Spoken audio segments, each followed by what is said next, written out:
We're in Moscow tonight. We're here to interview the president of Russia, Vladimir Putin. We'll be doing that soon.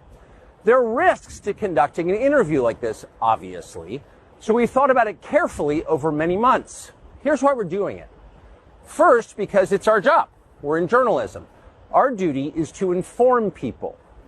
2 years into a war that's reshaping the entire world, most Americans are not informed. They have no real idea what's happening in this region, here in Russia or 600 miles away in Ukraine.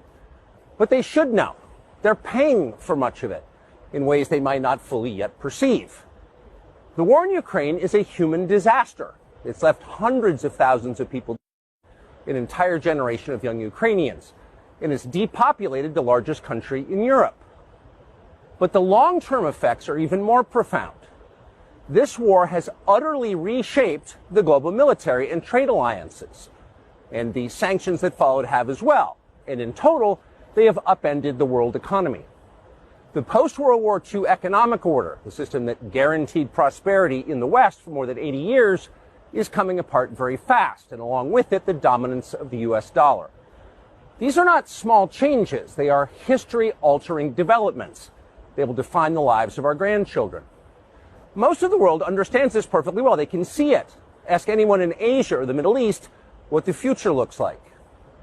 And yet the populations of the English-speaking countries seem mostly unaware.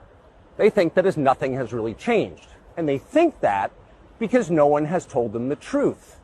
Their media outlets are corrupt. They lie to their readers and viewers. And they do that mostly by omission.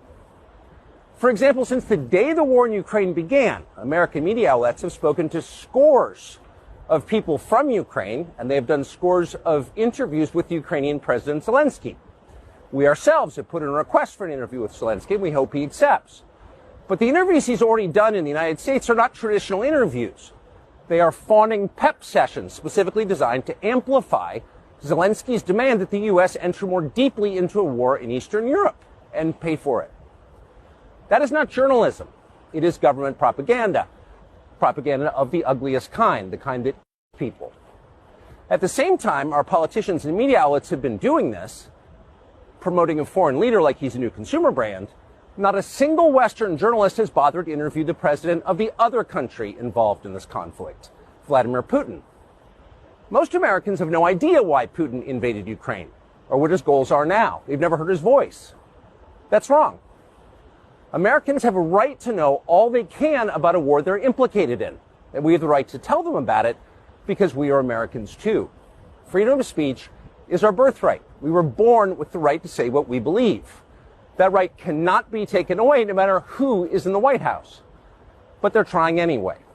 Almost 3 years ago, the Biden administration illegally spied on our text messages and then leaked the contents to their servants in the news media. They did this in order to stop a Putin interview that we were planning. Last month, we're pretty certain they did exactly the same thing once again. But this time, we came to Moscow anyway. We are not here because we love Vladimir Putin. We are here because we love the United States, and we want it to remain prosperous and free. We paid for this trip ourselves. We took no money from any government or group. Nor are we charging people to see the interview. It is not behind a paywall. Anyone can watch the entire thing, shot live to tape and unedited, on our website, tuckercarlson.com. Elon Musk, to his great credit, has promised not to suppress or block this interview once we post it on his platform, X, and we're grateful for that.